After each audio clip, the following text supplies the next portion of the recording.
Valentine day গিয়ে মিলে চলে আসছে, তা উজু করবে কোথায়? কি দিন বলো? Valentine's day. এটা তো ফেব্রুয়ারি মাস চলছে, আজকের কত তারিখ? 12। রোজ ডে, পোস্ট ডে, গোলাপ ডে, হাগ ডে, তাই তো, কিস ডে, তারপরে চকলেট ডে, আর 14ই ফেব্রুয়ারি হলো বিশ্ব ভালোবাসা দিবস, ভ্যালেন্টাইন ডে। তার মানে যে যার মেয়েকে নিয়ে বাঁশ বাগানে যা। এই হচ্ছে না, হয় না? কথা বলে না। এটা তো খ্রিস্টানদের কালচার ভাই। তারা চায় মুসলমানের ছেলেরা বিয়ে না করে বিয়ের আগে বাপ হোক। তারা খ্রিস্টানেরা চায় মুসলমানের মেয়েরা বিয়ে করার আগে মা হয়ে চলে যাক। তাই মুসলমান যুবকদের হাতে বলে দিয়েছে আজকের কিস ডে, আজকের প্রপোজ ডে, আজকের গোলাপ ডে, আজকের এটাই ডে। শেষে 14ই ফেব্রুয়ারি বিশ্ব ভালোবাসা দিবস।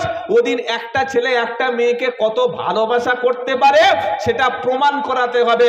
প্রথমে শুরু হলো প্রপোজ ডে দিয়ে, আর শেষে শুরু হলো ফার্মেসি ডে দিয়ে, মেডিকেল ডে দিয়ে।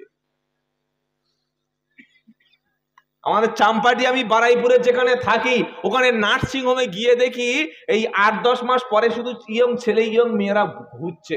কেন বলুন তো? যারা এই ভালোবাসা দিবসের নাম করে নারীদের সর্বনাশ করেছে, ইজ্জত নষ্ট করেছে, সেদিন তারা ওদিন গিয়ে টাকা দিয়ে বাচ্চা খালাস করছে। কিছু বুঝতে পেরেছেন না পারেন নাই? আমি আব্দুল্লাহ জুবায়ের বলছি ভাই, যাদের বাড়ি বোন আছে, যাদের বাড়িতে মেয়ে আছে, 14ই ফেব্রুয়ারি পায়ে দড়ি দিয়ে খুঁটিতে বেঁধে রাখবেন। মনে থাকবে?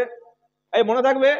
ওরা ওদিন বলবে আজকের কলেজে যাব, আজকের হাই স্কুলে ক্লাস করব, আজকের টিউশনি একটা ক্লাস বেশি আছে, ও ক্লাসের নাম করে কোন ক্লাস করবে আপনি ধরতে পারবেন না। আল্লাহ জাতিকে জেনার হাত থেকে হেফাজত করুন, জোরে বলুন আল্লাহুম্মা আমিন। জাতি জেনার মধ্যে লিপ্ত। এই যুবকদেরকে বিয়ে না দেওয়ার কারণ সবচাইতে বড় কাজ হচ্ছে জেনা। বিয়ে দেয় না বাপ। ছেলের ক্ষুধা লাগলে খেতে দিচ্ছেন, পোশাক ছিঁড়ে যাচ্ছে পোশাক পরতে দিচ্ছেন, ঘুম লাগছে ঘুমোতে দিচ্ছেন, হাত খরচের টাকা দিচ্ছেন। 28 বছরের ছেলে চোখ ঢুকে গেছে, বুঝতে পারছো না? আল্লাহর নবী বলছে, এ যুবক, তোমার ক্ষমতা থাকলে বিয়ে করো। কে বলছেন? নবীজি। একজন যুবক বললেন, আল্লাহর নবী, আমি বিয়ে করতে চাই কিন্তু আমার ক্ষমতা নাই। নবীজি বললেন, তোমার কি ঘর আছে? তিনি বললেন, হ্যাঁ। আল্লাহ নবীজি সাল্লাল্লাহু আলাইহি সাল্লাম বললেন, তুমি কি কাজ করো? সে ব্যক্তি বললেন, আল্লাহর নবী, ছোটখাটো একটা ব্যবসা করি, কোন রকমে হালাল অর্থ উপার্জন আমি করি। নবীজি বললেন, সাহাবা, তোমার বিবিকে কি তুমি দেনমোহর দিতে পারবে?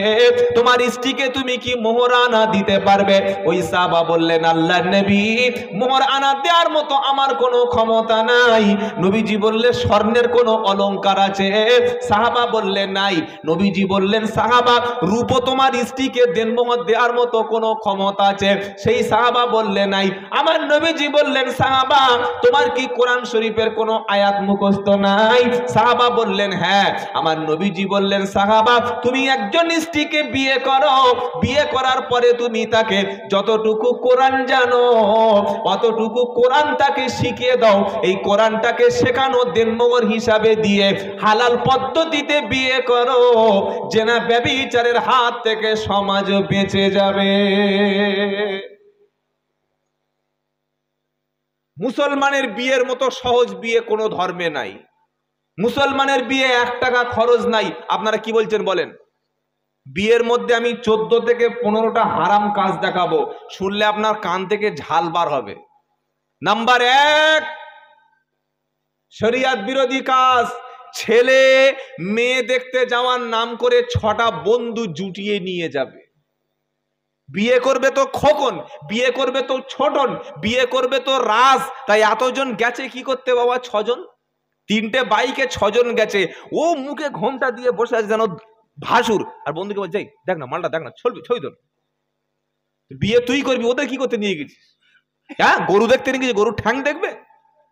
গরু মদ্য কি মেয়ে লেজ তুলে দেখবে নাকি?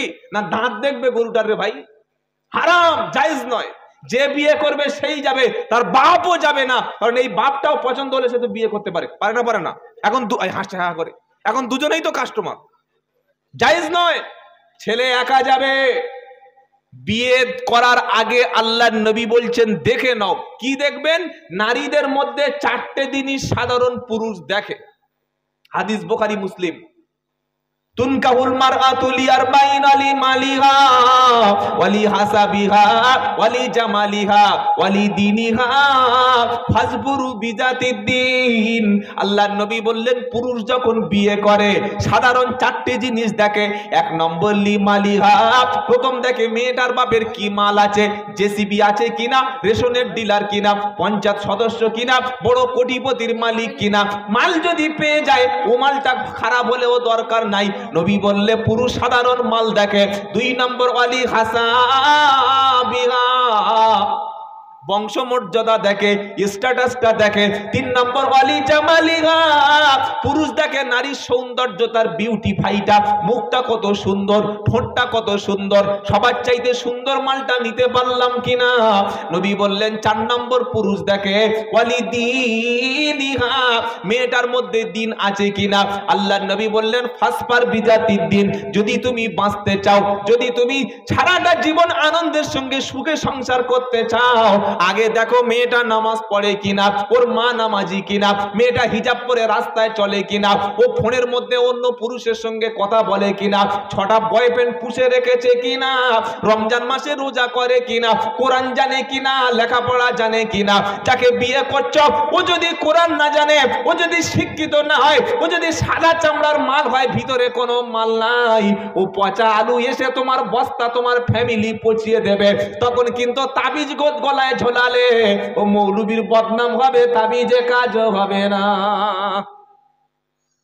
শিক্ষিত নারী ছাড়া বিয়ে করবেন না, বলুন ইনশাআল্লাহ। পরেশগার নারী। আর যদি বিয়ে করতে গিয়ে দেখেন মেয়ের মা 5G গতিতে কথা বলছে, ওখান থেকে সালাম ফিরিয়ে বাড়ি চলে, ভাই দরকার নাই। বুঝতে পেরেছেন? মেয়ের বাপ কথা বলছে, এই বসো, তুমি কিছু বোঝো, যা করবো আমি করবো। তার মানে বুঝতে হবে বাঁশের চাইতে কঞ্চি বড়। আল্লাহর নবী বলছে যুবক সম্পদ দেখো না, আজকে মেয়ের বাপের সম্পদ আছে, কালকে থাকবে না। সৌন্দর্য দেখো না, আজকে সাদা চামড়া দেখছো, দুদিন পরে চামড়া ঝুলে কিসমিস হয়ে যাবে, তখন কি করবে বলো? তুমি তার বংশমর্যাদা দেখছো, স্ট্যাটাস দেখছো, দুদিন পরে বংশমর্যাদা না রাখতে পারে। যদি তার মধ্যে শিক্ষা থাকে, এডুকেশন থাকে, নামাজ থাকে, পরেশগারিতা, খোদাভীরুতা, মুত্তাকি থাকে, তুমি ফজরের সময় ঘুমিয়ে গেলে তোমার বিবি তোমাকে ঘুম থেকে জাগিয়ে আল্লাহর ঘরের দিকে, নামাজের দিকে ডেকে দেবে। জোরে বলুন সুবহানাল্লাহ। এরকম বিবি যাদের বাড়িতে আছে, ফজরের আজান হয়ে গেছে, সালাতু খায়রুম মিনান নাওম। তার মানে কি ভাই, এখন 5টা বাজে ঘুমো, সকাল 9টায় উঠবো, তাই তো নাকি? আসসালাতু খায়রুম মিনান নাওম।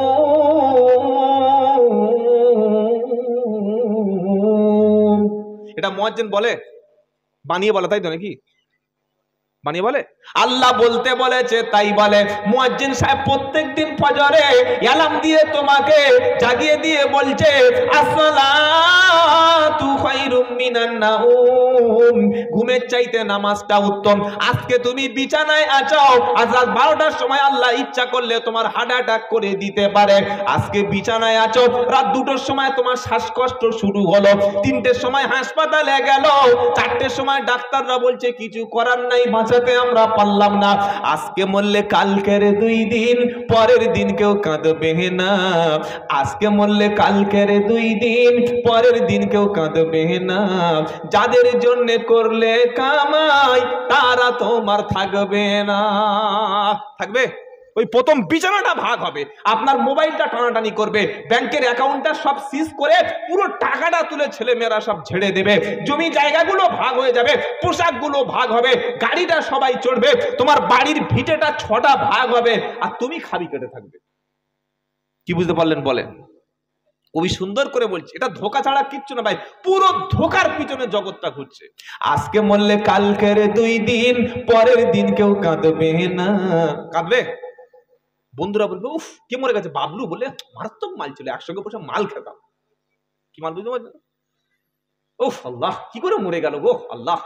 2-1 দিন কাঁদবে, তারপরের দিন যে গেছে সেই গেছে, আর কারোর খবর নাই। কি বলছেন আপনারা বলেন? একসঙ্গে বসে তাস খেলতাম, একসঙ্গে বসে মদ খেতাম, একসঙ্গে বসে গল্প করতাম। এই তো বন্ধুরা বলবে, অমন বন্ধুর সঙ্গে তুমি কেন ঘুরবে যে বন্ধু তোমার কবরের কাছে গিয়ে কাঁদবে না? ভাই এ বন্ধু আছে? এই সোনার চাঁদ বন্ধুরা বলো, এইরকম বন্ধু কি তৈরি করতে পেরেছি যে বন্ধু আমার মরণের পরে কবরের কাছে গিয়ে হাত তুলে দোয়া চাইবে? এরকম বন্ধু কি তৈরি করতে পেরেছি যে বন্ধু আমার মরণের পরে সূরা ফাতিহা সূরা ইখলাস পড়ে আমার জন্য হাত তুলে কাঁদবে? এমন বন্ধু কি তৈরি করতে পেরেছি যে বন্ধু জানাজার নামাজের পরে আমার জন্য চোখের পানি ফেলবে? এমন বন্ধু কি তৈরি করতে পেরেছি যে বন্ধু নামাজের শেষে দোয়ায় আমার নামটা মনে করে চোখের পানি ফেলবে? এরকম বন্ধু যদি তৈরি করতে পারো, ওটাই তোমার অরিজিনাল বন্ধু। বাদবাকি যাদের চা খাওয়াচ্ছ, যাদের পিছনে ঘুরছ, যাদের গুটকা কিনে দিচ্ছ, যাদের বাইকে তেল মেরে দিচ্ছ, যাদের সঙ্গে সিনেমা দেখছো, যাদের সঙ্গে সময় দিচ্ছ, এরা একটাও তোমার বন্ধু না। রাগ হচ্ছে নাকি আপনাদের? এসে যখন গেছি, জীবনে তো আর আসবো না, তাই বলে দিয়ে যাই। কাদের সঙ্গে বন্ধু করবেন? কোরআন, ইয়া আইয়ুহাল্লাযীনা আমানুত্তাকুল্লাহা ওয়া কুনু মা'আস সাদিকিন। 11 পারা 5 নম্বর পৃষ্ঠা 5 নম্বর লাইনের 119 নম্বর আয়াত, সূরার নাম তাওবা। হে বাঁকুড়ার যুবকেরা, তুমি যুবক হয়েছো, এখন জওয়ানি বয়স, অনেক কিছু করতে মন চাইবে, অনেক দিকে তাকাতে মন চাইবে, গান শুনতে মন চাইবে, নোংরা ছবি দেখতে মন চাইবে, মেয়েদের সাথে কথা বলতে তোমার মন চাইবে। তুমি জানো না আল্লাহ রাসূল তোমাকে কত ভালোবেসেছিল, রাসূল কত তোমাকে ভালোবেসেছে তুমি জানো না। আল্লাহ পাক তোমাকে ডেকে ডেকে বলছে, হে বিশ্বাসী ঈমানওয়ালা, যারা ঈমান এনেছো তোমরা শোনো, ইয়া আইয়ুহাল্লাযীনা আমানুত্তাকুল্লাহা, হে বিশ্বাসী ঈমানওয়ালা, আল্লাহকে দেখে ভয় করো। পৃথিবীতে থাকার জায়গা না, তোমার চলে যাওয়ার আগে আরো কত বন্ধু কবরে চলে আছে, তোমার মতো একসঙ্গে খেলা করত, একসঙ্গে বসে গল্প করত, ওই রকম হাজারো বন্ধু কবরে শুয়ে আছে। তুমি আজকে নামাজ না পড়ার জন্য বাহানা খুঁজছো, তুমি কাজের অজুহাত দেখাচ্ছ, তুমি টেনশনে আছো বলছো, তুমি ব্যস্ততা দেখাচ্ছ, তোমার মতো হাজার বন্ধু কবরে শুয়ে আছে। দেখো, বারবার তারা দুনিয়ায় ফিরে আসতে চাইছে, একটা সেজদা দিতে চাইছে, একবার কোরআন শরীফ পড়তে চাইছে, কিছু টাকা দান করতে চাইছে, ইল্লাল্লাহ জিকির করতে চাইছে, মসজিদে একটা বাড়িতে কাপে থাকতে চাইছে, কিন্তু আজ জীবনে তাদের কখনো ফিরে আসা সম্ভব হবে না। তাই আল্লাহ পাক বলছে, আমানুত্তাকুল্লাহ, আল্লাহকে তুমি ভয় করো, আল্লাহকে তুমি ভয় করো, ওয়া কুনু মা'আস সাদিকিন, সত্যবাদীদের সাথে থাকো।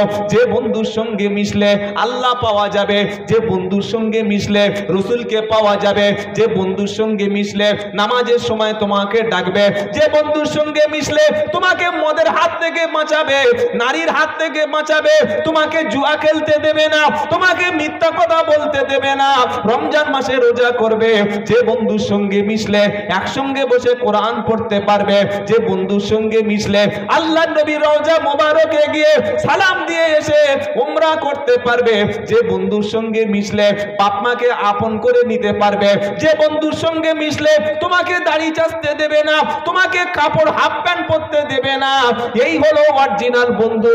এরকম বন্ধু যদি তুমি পাও, এটা তোমার জান্নাতি সাথী। জোরে বলুন না সুবহানাল্লাহ। খালি পকেট থেকে গুটকার প্যাকেট ছিঁড়ছে আর মাল ঢেলে দিচ্ছে। সন্ধ্যা পর্যন্ত খেয়ে খেয়ে 6 প্যাকেট মাল খাইয়েছো, যাদেরকে খাইয়েছো চেক করে দেখেছো পানি নেয় কিনা? এই বাবাজিরা, এখনকার মেয়ের বাপগুলো ওই রকম ধান্দাবাজ, খালি খোঁজে পয়সা আছে ছেলেটা, পয়সা আছে, ভিতরে কি মাল আছে দেখ, খালি পয়সা আছে। তো পয়সা তোমার মেয়ে সুখী করবে? সুখ দেবে তো সে যে তোমার মেয়েকে সবচাইতে বেশি ভালোবাসবে, তাকেই বিয়ে করো ভাই। যে তোমাকে ভালোবাসবে তাকে বিয়ে করো না যে তোমাকে ভালোবাসবে না। 16 বছরের মেয়ে 39 বছরের ছেলের সঙ্গে বিয়ে দিয়েছে, সংসার হবে? কথা বলে, ও তো হাফ বুড়ো, ওর কিছু আছে আর? হ্যাঁ, ব্যাটারি চার্জ আছে? হাসছে, বুঝতে পারছেন না? ওর আর ব্যাটারি কিচ্ছু নাই। এ বাবাজিরা, ইসলাম কুফু বলে একটা কথা রেখেছে বিয়ের সময়, ওলামাদের জিজ্ঞাসা করুন, কুফু মানে সমতা, সামঞ্জস্যতা, জাস্টিফাইটা ঠিক মতো করো।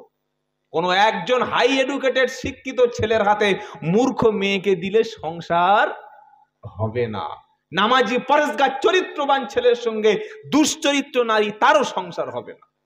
মেয়েটা ওই রকম সুন্দর দেখতে, ওই রকম চরিত্র ভালো, ওই রকম পরেশগার, ওই রকম খোদা ভীরু, আর দিয়েছে একটা পয়সাওয়ালা মাতালের সাথে, সংসার হবে? হবে? টেনে টুনে সামনের চাকা ঘুরছে, পিছনের চাকা ঘোরে না, এরকম গাড়ি আছে না? জ্যাম হয়ে গেলে তো কতদিন টানবে? তো চাকা পাঞ্চার করে বাস্ট হয়ে বার হয়ে পালাবে। সেজন্য সর্বদা বন্ধু করবেন তার সাথে যে বন্ধুর সঙ্গে মিশলে আল্লাহ পর্যন্ত যাওয়া যায়। জোরে বলুন সুবহানাল্লাহ।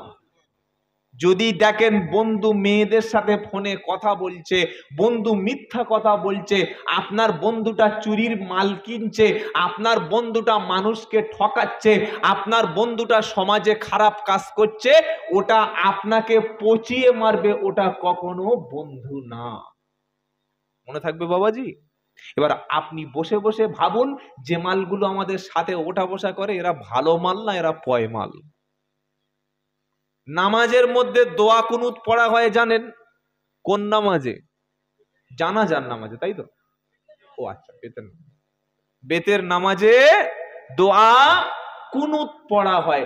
দোয়া কুনুতের মধ্যে কি বলেন যদি আপনি জানতেন, একটা মূল্যবান কথা আপনি বলেন, আল্লাহুম্মা ইন্না নাস্তাঈনুকা ওয়া নাস্তাগফিরুকা ওয়া নু'মিনু বিকা ওয়া নাতাআক্কালু আলাইকা ওয়া নুসনি আলাইকাল খায়র ওয়া নাশকুরুকা ওয়া লা নাকফুরুকা ওয়া নাখলাউ ওয়া নাতরুকু মাইয়া ফুজরুক। আল্লাহু আকবার। শুধু এই পয়েন্টটা শুনেন, ওয়া নাকলাউ ওয়া নাতরুকু মাইয়া ফুজরুক। আয় আল্লাহ তাআলা, যারা আপনার দুশমন, যারা পাপী, যারা পাপিষ্ঠ, আপনার হুকুমের বিরোধিতা করে যারা, তাদের সঙ্গে সব সম্পর্ক ছিন্ন করে দিলাম। এটা নামাজে বসে বললেন। নামাজের শেষে বেনামাজির সঙ্গে উঠবোস করলেন, বেনামাজিকে চা খাওয়ালেন, বেনামাজিকে দেখে আপনি বুকে জড়িয়ে ধরে নিলেন। এবার বলুন, আল্লাহর সামনে দাঁড়িয়ে আপনি কত রকম চিটিংবাজি করলেন। পৃথিবীতে অসংখ্য দল আছে, হানাফি, শাফি, হাম্বলি, মালিকি, ফুরফুরা, তাবলীগ, দেওবন্দি, কাদরিয়া, চিশতিয়া, মুজাদ্দিদিয়া, নকশবন্দিয়া, হাজারো দল আছে ভাই, আছে না? আছে না? নাই? কোন দলটা জান্নাতে যাবে? সেই দলটা জান্নাতে যে দলটা আল্লাহর নবী এবং তার সাহাবাদের মতো জীবন যাপন করেছে, যে দলে নামাজ আছে, যে দলে কোরআন আছে, যে দলের মধ্যে আল্লাহর প্রতি ভালোবাসা আছে, নবীর সুন্নাতটা আছে, সেই দল হলো আল্লাহর জান্নাতি দল। আজান হয়ে গেলে যদি মসজিদ পর্যন্ত আপনার ইষ্টি আপনাকে পৌঁছে দেওয়ার ভূমিকা পালন করে, তো ভাববেন সত্যিকারের প্রকৃত ইষ্টি আপনি পেয়েছেন। বলুন সুবহানাল্লাহ। মনে থাকবে বাবা, আল্লাহ তাআলা যেন এরকম ইষ্টি আমাদের দান করেন। সুবহানাল্লাহ বলেন। কিরকম ইষ্টি? যে ইষ্টি ফজরের সময় স্বামীকে ডেকে দিচ্ছে, এই দেখো ওঠো ওঠো, এই কি হয়েছে, এই ওঠো, কি হয়েছে বল? আজান হয়ে গেছে, আর ঘুমিয়ে থেকো না। নাপাক গোসল করে নাও, ওযু করে নাও, লুঙ্গিটা পরে নাও, টুপিটা মাথায় দিয়ে নাও, হাঁটতে হাঁটতে আল্লাহর সঙ্গে একটু দেখা করে এসো। আপনি যখন নামাজে আসলেন না, কার সঙ্গে দেখা করতে এসেছেন? এই বলেন না, আল্লাহর সঙ্গে। তাই যাদের সঙ্গে আল্লাহ আছে তাদের কোনো ভয় নাই, আর যাদের সঙ্গে আল্লাহ নাই তারাই কাপুরুষ, তারা কাফেরদের দেখে ভয় পায়। ভাই তাকিয়ে দেখো ফিলিস্তিনের দিকে, আমেরিকা, ব্রিটেন, গোটা পৃথিবী সবাই চেষ্টা করছে, তোমাদের মতো যুবক ছেলেরা লড়াই করছে বাইতুল মুকাদ্দাস বাঁচানোর জন্য, দেশ বাঁচানোর জন্য, তারা প্রথম কিবলাকে বাঁচানোর জন্য। তাদের হাতে তেমন অস্ত্র নাই, সৈন্য নাই, কোনো বিদেশি অস্ত্র নাই। ফিলিস্তিনে ভাইদের বুকে আছে আল্লাহ রসুলের মহব্বত, আছে আল্লাহর প্রতি অগাধ ঈমান। জোরে বলুন সুবহানাল্লাহ। সেই ঈমান তৈরি করব সকলে ইনশাআল্লাহ। বলুন, ঈমান তৈরি হবে কিসে? আল্লাহর ঘরে যার যত বেশি আশা, আল্লাহর ঘরের সঙ্গে যার যত বেশি সম্পর্ক, আল্লাহর খাস ওলি, খাস পিয়ারা বান্দা হচ্ছে সে যে ব্যক্তি প্রত্যেক দিন আল্লাহর সঙ্গে দেখা করতে আসে। যদি কোনো ব্যক্তি ভাই এই গ্রাম থেকে প্রত্যেক দিন মুখ্যমন্ত্রীর সঙ্গে ডেলি 4 বার 5 বার ফোনে কথা বলে, তার ক্ষমতা বেশি না কম? বেশি নয়? বিশাল ক্ষমতা। ডাইরেক্ট দিদির সঙ্গে হাত আছে রে, বলবে না? বলবে না? বলবে। আর যারা নামাজ পড়ে, আল্লাহর ঘরে হাজিরা হয়, তাদের সবচাইতে বেশি হাত আমার আল্লাহর সঙ্গে স্বয়ং তাদের হাত আছে। জোরে বলো। কেন জানেন? নামাজি মুমিন ব্যক্তি যখন আল্লাহু আকবার বলে নামাজে দাঁড়ায়, তারা নিজের দুঃখ, কষ্ট, যন্ত্রণাটা আমার আল্লাহর কাছে তারা শেয়ার করে। বলুন সুবহানাল্লাহ। প্রথমে নামাজি ব্যক্তি ওযু করলো, পবিত্র হলো, দুনিয়ার কাজকে থামিয়ে দিল। যেটা বলছিলাম জুমার দিন, বলছিলাম না?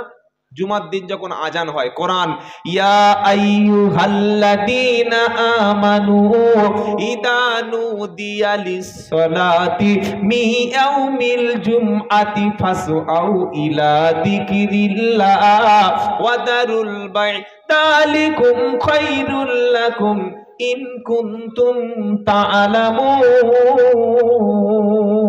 28 পারা সূরা জুমা 9 নম্বর আয়াতে 10 নম্বর আয়াতে আল্লাহ পাক শোনাচ্ছে ইয়া আইয়ুহাল্লাযীনা আমানু। হে বিশ্বাসী ঈমানওয়ালা। কে বলছে? জোরে বলেন। আল্লাহ। জোরে বলেন কে? আল্লাহ। ইয়া আইয়ুহাল্লাযীনা আমানু, হে বিশ্বাসী ঈমানওয়ালা, ইযা নুদিয়া লিস-সালাতি মিন ইয়াউমিল জুমআতি ফাসআউ ইলা যিকরিল্লাহ। যখন জুমার দিনে আমার ঘরে তোমাকে নামাজের জন্য ডাকা হবে, ফাসআউ ইলা যিকরিল্লাহ, আমার জিকিরের জন্য, আমার স্মরণের জন্য, আমার নামাজের জন্য। জুমার দিনে যখন তোমাদেরকে আমার ঘরের দিকে ডাকা হবে, আল্লাহ পাক বলছে ওয়াদারুল বাই', ব্যবসা বাণিজ্য কাজ কর্মকে তুমি ত্যাগ করো, বন্ধ করে দাও। অফিসটা একটু ছুটি নাও, কাজটা একটু থামিয়ে দাও, ব্যবসাটা একটু বন্ধ করো, দোকানের ঝাঁপটা একটু ফেলে দাও, শাটারটা একটু ডাউন করো। তোমার ব্যবসা বাণিজ্য থেকে ঘুরিয়ে এসে আমি আল্লাহ আমার সঙ্গে দেখা করার জন্য চলে এসো, কারণ জুমার নামাজে তুমি এসেছো, আমি আল্লাহ তোমার সঙ্গে কিছু কথা বলতে চাই। পৃথিবীর সবচাইতে বড় দরবারের নাম হচ্ছে আল্লাহর ঘর। জোরে বলুন সুবহানাল্লাহ। এখানে এমন একটা জায়গা, এটা এমন একটা পবিত্র জায়গা, এখানে হাত পাতলে কখনো কেউ খালি হাতে ফেরে না। কত বড় আল্লাহ আমরা পেয়েছি, সুবহানাল্লাহ। আপনি খালি বলবেন আল্লাহ আমাকে দিন না, আল্লাহ আমার এটা চাই, বলার সাথে সাথে আল্লাহ আপনার অভাবটা পূরণ করার ওয়াদা করেছেন। জোরে বলুন। তো আল্লাহ পাক শোনাচ্ছে ইয়া আইয়ুহাল্লাযীনা আমানু ইযা নুদিয়া লিস-সালাতি মিন ইয়াউমিল জুমআ ফাসআউ ইলা যিকরিল্লাহি ওয়া দারুল বাই' যালিকুম খায়রুল লাকুম ইন কুনতুম তা'লামুন। হে বিশ্বাসী ঈমানওয়ালা, জুমার দিনে যখন ডাকা হবে, কাজ ব্যবসা বাণিজ্যকে থামিয়ে দিয়ে দ্রুত তুমি মসজিদের দিকে চলে আসবে। জুমার দিনে আজান হওয়ার আগে গোসলটা করে নিয়ে মেসওয়াক করবেন। মেসওয়াক বোঝেন? মেসওয়াক মানে কি? ব্রাশ, তাই তো? নো, দাঁতন। নবীর সুন্নাত। বিজ্ঞান বলছে যদি কোনো ব্যক্তি নিমের দাঁতন কিংবা পিলু গাছ, যেটা দিয়ে নবী সাল্লাল্লাহু আলাইহি ওয়াসাল্লাম মেসওয়াক করতেন, এটা দিয়ে যদি কোনো ব্যক্তি মেসওয়াক করে, মুখের মধ্যে কখনো মাউথ ক্যান্সার হবে না। বলুন সুবহানাল্লাহ। নামাজি ব্যক্তির মুখটা আলাদা, দাঁতটা আলাদা, চেহারা আলাদা। আর আমার এই যুবকরা যারা গুটকা ফুটকা খায়, ভাই এগুলো খেও না, বিশাল ক্ষতি হবে। সবচাইতে বড় জিনিস না, তোমার দাঁত দেখলে 6 মাসের হায়াত অন্য লোকের কমে যাবে, এমন দাঁত বানিয়েছে। দাঁতের ফাঁকে দেখি কালো কালো কালো কালো মোটা মোটা পাথর পড়ে গেছে। কি খেয়ে খেয়ে? গুটকা খেয়ে। কেন খাও এগুলো ভাই? এতে কোনো লাভ নাই। বরং সকালবেলা মধু আর কালো জিরা খাবে। আল্লাহর নবী বলছেন কালো জিরা এবং মধু হলো সমস্ত রোগের ওষুধ, মৃত্যু ছাড়া সব রোগের ওষুধ। সুবহানাল্লাহ বলতে ইচ্ছা করে না? মধু বোঝেন? হ্যাঁ, না মধু না বুঝলে মোটামুটি এরকম বোতলটা ঠিক আমরা বুঝি, তাই তো? মুসলমান মধু খায় না, মুসলমান ডাব খায় না, গরুর দুধ খায় না, এরকম মাল ঠিক সাইজ মতো খায়। আল্লাহু আকবার, আল্লাহ হেফাজত করুক, বলুন আমিন। নবীজির স্ত্রী আয়েশা সিদ্দিকা বলছেন, আমার নবী যখন অসুস্থ হতেন কালো জিরা আর মধু খেতেন, আল্লাহ সুস্থ করে দিতেন। সুবহানাল্লাহ বলেন। আপনার বাচ্চাটা অসুস্থ, কি করবেন বলেন? ডাক্তার দেখিয়ে দেখিয়ে ফেলিওর, আপনি বাপ আপনি মা সূরা ফাতিহা অর্থাৎ আলহামদু শরীফ, সূরা ইখলাস, কুল হুয়াল্লাহু আহাদ, সূরা ফালাক এবং নাস, এইটা পড়ে পানিতে ফু দিয়ে ছেলের শরীরে ফু দেবেন, কালো জিরা আর মধু খাবেন। বাকি সুস্থতার দায়িত্বটা কার হাতে? জোরে বলেন, আল্লাহর হাতে। আমরা বাচ্চাদের কিছু হলে প্রথমে হুজুরদের কাছে নিয়ে যাই, হুজুর একটু তেল পড়া পানি পড়া দিল, দেওয়ার পরে যখন দেখছি যে বাড়াবাড়ি হয়ে গেছে, এবার ডাক্তারের কাছে গিয়েছে, ছোট ডাক্তার, তারপরে আরেকটু বড় ডাক্তার, তারপরে যখন দেখছি আর বাঁচানো সম্ভব না, এবার নিয়ে ভেলোরে চলো, তাই তো? কিন্তু প্রথম উচিত ছিল বাপ এবং মায়ের ফুটা সন্তানের জন্য 1000 মধ্যে 1000% কবুল হবে, আল্লাহর নবী বলেছেন, বলুন সুবহানাল্লাহ। আর তোমরা যারা যুবক বসে আছো ভাই, কোনো বিপদে পড়লে আগে কিন্তু ইমাম সাহেবের গিয়ে জ্বলিয়ে দিও না, জ্বালাতন করো না, আগে বাপ মার কাছে গিয়ে একটু দোয়া চেয়ে নেবে, ইনশাআল্লাহ বলুন। নবী বলেছে 3 ব্যক্তির দোয়া আল্লাহর দরবারে সবচাইতে বেশি কবুল হয়, সালাসু দাওয়াতুন মুস্তাজাবাত লা শাক্কু ফিহিন্না। 3 ব্যক্তির দোয়া আল্লাহর দরবারে সবচাইতে বেশি কবুল হয়। 1 নম্বর হলো বাপ মার দোয়া সন্তানের জন্য, 2 নম্বর মুসাফির সফরে গিয়ে দোয়া করলে আল্লাহ দোয়া কবুল করে, 3 নম্বর হলো কোনো অত্যাচারিত ব্যক্তি, মাজলুম ব্যক্তি যদি বদদোয়া কিংবা দোয়া করে ওটাও আল্লাহ কবুল করে। হে যুবকেরা, তুমি কোনো সমস্যায় পড়লে কোনো জায়গায় যাওয়ার দরকার নাই, ইমাম সাহেবের কাছে এসে ডিস্টার্ব করো না, ইমাম সাহেবকে বিরক্ত করো না, মৌলবীর পিছনে বিরক্ত করো না, আগে আব্বার কাছে যাও, আম্মার কাছে যাও, আব্বাকে খেতে দাও, মাকে খেতে দাও, আব্বার একটা পোশাক কিনে দাও, মায়ের একটা ভালো কাপড় কিনে দাও, তাদের পায়ে একটু হাত দিয়ে পাটা ম্যাসেজ করে দাও, মায়ের শরীরে কোথায় কষ্ট হচ্ছে তুমি বোঝার চেষ্টা করো, বাজার থেকে ভালো ফল কিনে এনে আম্মার মুখে তুলে দাও, আব্বার মুখে তুলে দেবে, আর দেওয়ার পরে তাদের কাছে একটু দোয়া চাইবে। তোমার মা যখন খুশি হবে, তোমার আব্বা যখন খুশি হবে, আমার আল্লাহর আরশ পাক পর্যন্ত তখন খুশি হবে। জোরে বলুন না সুবহানাল্লাহ। বাড়িতে বক্তা এসছে মিলাদের দিন, 1.5 কিলোমিটার দূর থেকে ছুটে গেছে, হুজুর আসো আসো আসো, বুকে জড়িয়ে নিয়ে ধরেছে না, হুজুরের পকেট এরকম কলম ছিল, হাফ ভিতরে ঢুকে গেছে। এই ভেবে বলো, কোনদিন বাপ যখন কাছ থেকে দূর থেকে ফিরছে, বাপের বুকের সঙ্গে জড়িয়ে নিয়ে বাপের ব্যাগটা হাতে করে নিয়ে বাপ বাড়িতে আসার আগে গরম পানি করে বাপের পাটা মুছিয়ে গরম ভাত বাপের সামনে দিয়ে পাখার বাতাস করে বাপের কষ্টটা বোঝার চেষ্টা করেছো ভাই? হ্যাঁ, মিলাদের দিন সাদা কাপড় সাদা ড্রেস পরে এমন করে হুজুরের পাশে বসে আছে যেন বড় পীর সাহেব বসে আছে। বাপের ভাত দেয় না, কার ভাত দেয় না বলো? বাপের ভাত দেয় না, ওর বাড়িতে মিলাদ হচ্ছে কি করে, আর আমার মতো মৌলবি কি করে কাঁদছে কি করে ওর জন্য গিয়ে? রব্বানা যালামনা আনফুসানা, ফেরেশতা দুজনকে চড়াবে, তুই এলি কেন আর তুই ডাকলি কেন? কি বলছেন বলে? যাত্রার বাড়ি মিলাদ করা যায়? যাত্রার জন্য কাঁদা যায়? সারা জীবন বাপের সঙ্গে কথা বলে না, সারা জীবন মাকে দুটো ভাত মুখে তুলে দেয় না, মা বাচ্চা ডেকে ডেকে ডেকে মা মরে পর্যন্ত গেছে, ফিরেও তাকায় নাই, বউটা মায়ের গিয়ে খেদমত করতে, ভাইয়ের আর অন্য বউ নেই, তুই ছুটে যাস কেন? কে যেতে বলিস? তো তুই তো আমার বউ, একদম যাবি না। বউকে কড়া শাসন করে দিয়েছে, মা মরে গেছে, মায়ের 40-এর দিন বড় বড় এরকম সেই পিতলের হাঁড়ি থাকে না, আছে না নাই গো, ওই হাঁড়ি রাস্তার পাশে 10টা জ্বালিয়ে দিয়ে বড় গরুর গোশত ছমন কিনে এনে খানা যা করছে না, আর লোক পুরো একদম কাপড় কাঁথা মেরেছিল, চল চল খেয়ে আসি চল।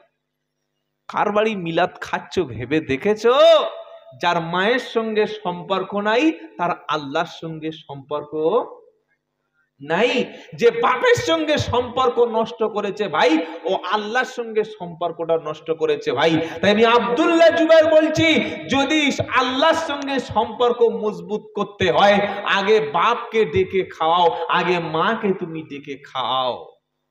সারা জীবন সমাজকে ধোকা দিয়েছি। আমার মতো হুজুরের পকেটে যদি 15,000 টাকা দেয়, আমি কি দেখবো যে বাপ ভাত দিত কি মার ভাত দিত? দেখবো আমি? রব্বানা যালামনা আনফুসানা 15 মিনিট দেওয়া হবে, যেহেতু 15,000 টাকা। কত কত মিনিট? 15 মিনিটে 15,000, 10,000-এ 10 মিনিট, 5,000-এ 5 মিনিট, 1,000-এ 1 মিনিট। এটা আমাদের দোয়ার সিস্টেম। মিটার যেমন, বিল আসবে তেমন। কথা বুঝতে পারছেন না? পারেন না? কমার্শিয়াল মিটারের বিল আলাদা, সাধারণ মিটারের বিল আলাদা।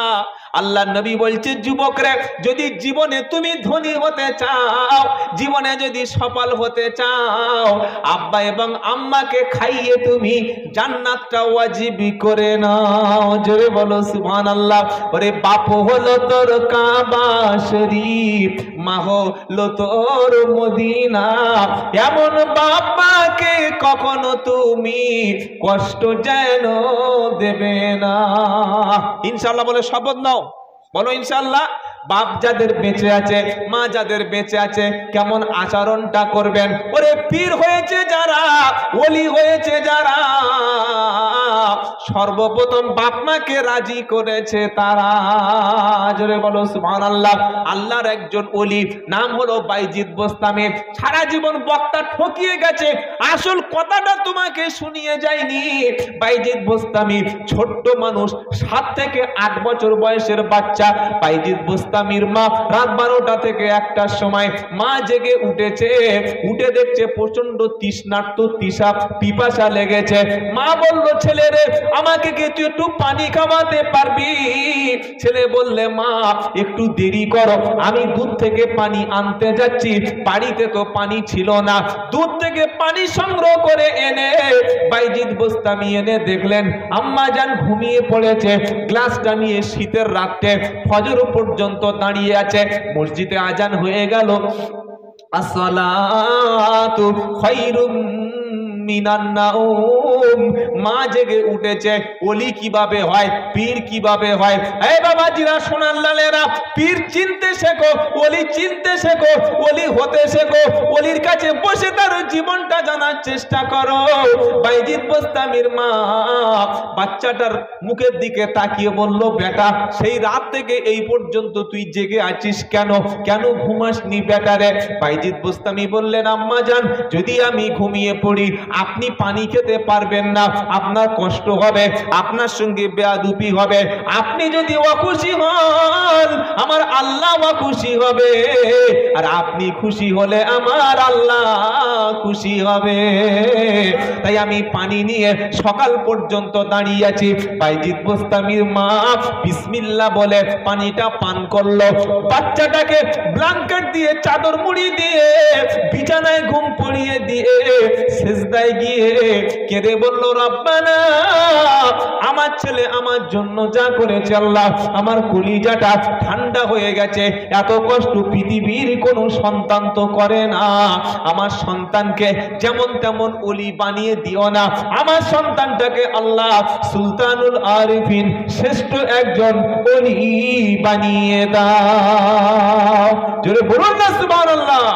নারায়ে তাকবীর।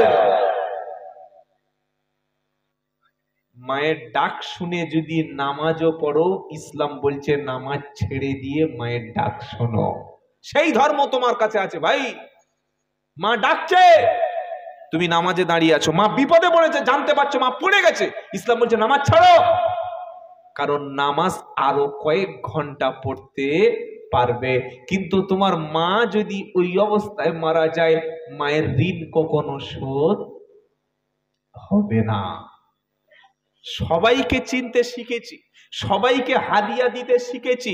হুজুর আসলে পা পর্যন্ত টিপে দিই না। অনেক জায়গায় গেলে দিকে আমার পা টিপছে, আমি বলছি ভাই আমার পা টেপার দরকার নাই, তোর বাপের পাটা একটু টিপ, তবে জান্নাত পাবি। আমার পা টিপে কি হলো? কোনো লাভ নাই, কোনো লাভ নাই।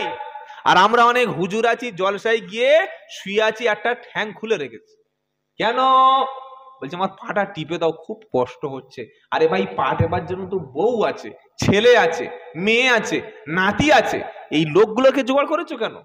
এই জনগণকে বলো যে কারোর পা টিপে যদি আল্লাহকে খুশি করতে, রাজি করতে চাও, সেটা ওই জনগণের বাড়িতে ফিরে গিয়ে ওনার যে বাপ, যে হেঁটে হেঁটে কষ্ট করে, সারাদিন খেটে খেটে রোদে কষ্ট করে, যে বাপের পাটা রাত্রেবেলা যন্ত্রণা করছে, ওই বাপের পায়ে হাত দিয়ে একটু মেসেজ করতে বলো। ওই হাতটা বাপের পায়ে পড়ে না, ওই হাতটা আল্লাহর জান্নাতের চৌকাঠে পড়ে। বাপ লাথি মেরে তেড়ে দিয়েছে, ওমাল এখানে এসে কোক কোক করে পাটি। আল্লাহ রাজি হবে না। আল্লাহকে রাজি করা সহজ, সুবহানাল্লাহ বলে। সকলে বলুন আব্বা আম্মাকে কাছে রাখবো, ইনশাল্লাহ বলেন না, বলেন না ইনশাল্লাহ। জীবনে কোনো লাভ হবে না আপনার বেঁচে থেকে যদি আল্লাহ রাজি না হয়, আল্লাহ রসুল্লাহ যদি রাজি না হয়, বাপ মাকে যদি সন্তুষ্ট না করতে পারে। সব চাইতে বড় পীর সন্তানের জন্য আব্বা এবং আম্মা। জোরে বলুন সুবহানাল্লাহ। তারা বলবে তবে আপনি শুনবেন, তারা টাকা চাইবে তবে আপনি দেবেন, তারা ডাকবে তবে আপনি শুনবেন না।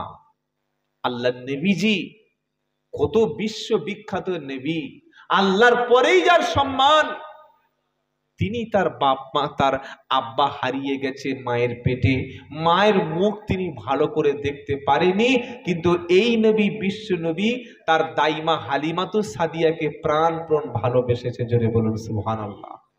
এ বাবাজিরা, সোনা লালেরা, মা যাদের বেঁচে মারা গেছে, মা বেঁচে নাই, চাচি বেঁচে আছে তো চাচির সঙ্গে ভালো ব্যবহারটা করো, খালার সঙ্গে ভালো ব্যবহারটা করো।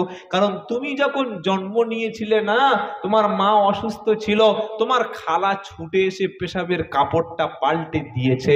কত রাত জেগেছে যে তোমার মা, সেই রাত জাগার সময় তোমার খালা তোমার মায়ের কাছে বসে তোমার পেশাব কাপড় পাল্টে দিয়েছে, পায়খানার জায়গাটা পরিষ্কার করেছে। তোমার মা অসুস্থ বলে তোমার খালা কোলের উপর রেখে তোমাকে জেগে ঘুম পড়িয়েছে। ঈদের দিনে তাই খালার বাড়িতে একটা কাপড় নিয়ে মাঝে মাঝে যাবে। আমার মতো মৌলবীকে টাকা দিয়ে খাইয়ে কোনোদিন জান্নাত লাভ করার আশা ছেড়ে দাও। কারণ আমাদের যত দেবে আরো খাবো, যত দেবে বলেন না আরো খাবো। খুশি করা যাবে না, খুশি করা যাবে না। খুশি একমাত্র বাপ মা হয়। বলুন সুবহানাল্লাহ। বাপ মার সঙ্গে আচরণ করুন, কারণ লাগবে না, কোথাও যেতে হবে না, রুজির বন্দোবস্ত আল্লাহ আসমান থেকে করে দেবে। জোরে বলুন না সুবহানাল্লাহ। আর বাপ মাকে রাজি করবেন না তো নতুন গাড়ি কিনে, নতুন ঘর চেপে, নতুন দোকান উদ্বোধন করে, ইমাম সাহেবকে বসিয়ে রেখে 5,000 টাকা পকেটে দিয়ে দোয়া করাবেন। ওদিকে বাপ বলছে আমার ছেলে আমার ডাকলো না, আমার ছেলে আমাকে বললো না, আমার ছেলে আমাকে জানালো না। এই কথাটুকু যদি বাপ এবং মা বলে, আপনার বাড়িতে বরকত আর থাকবে না। এটা কিন্তু টপ করে কোনো বক্তা মিলাদে বলে যাবে না, কারণ ওরকম মিলাদ ফসকে গেলে 10 গেল। বুঝেছেন বাবাজি? সত্যি কথাটা বলে দিয়ে যাচ্ছি আমার বিরুদ্ধে হলেও। তাই আজ থেকে সকলে বলুন, নতুন ঘর চাপার সময়, নতুন দোকান উদ্বোধন করার সময়, নতুন গাড়ি কিনে, নতুন ঘর তৈরি করে প্রথম ঘরটা উদ্বোধন হবে বাপ এবং মায়ের হাত দিয়ে। জোরে বলুন সুবহানাল্লাহ। কথা মনে থাকবে ইনশাআল্লাহ। বরকত তো তাদের হাতে, কারণ বাপ মার ছোঁয়াটা সবচাইতে বড় স্পর্শ। ওটা তোমার মা, ওটা তোমার বাপ। আল্লাহ আমাদের কবুল করুক, সকলে বলুন আমিন। যেটা শোনাচ্ছিলাম ভাই, বান্দা যখন আল্লাহর ঘরে আসে, সবচাইতে বেশি সেই সময় কে খুশি হয় জানেন? আমার আল্লাহ। জোরে বলুন না সুবহানাল্লাহ। নামাজে আসলে কে খুশি হয়? জোরে বলেন আল্লাহ। আপনি যখন কাজ কারবার ব্যবসা বাণিজ্য ত্যাগ করে আল্লাহর ঘরে এসেছেন, প্রথমে ওযু করে নিয়েছেন।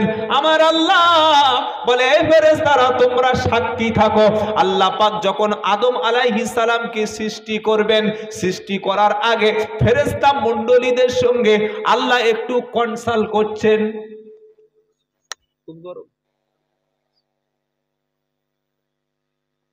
ফেরেশতাদেরকে আল্লাহ কি বলছে জানেন? কোরআন আল্লাহ বলছে ওয়াইদ ক্বালা রাব্বুকা লিল মালাইকাতি ইন্নী জাইলুন ফিল আরদি খলিফা। আল্লাহ পাক যখন ফেরেশতা মণ্ডলীদের বললেন, হে ফেরেশতারা আমি পৃথিবীতে আমার প্রতিনিধি পাঠাবো, আমি মানুষ সৃষ্টি করব, জমিনে আমি খলিফা পাঠাবো, কি বলছো বলো? ফেরেশতারা কি বলেছিল জানেন না?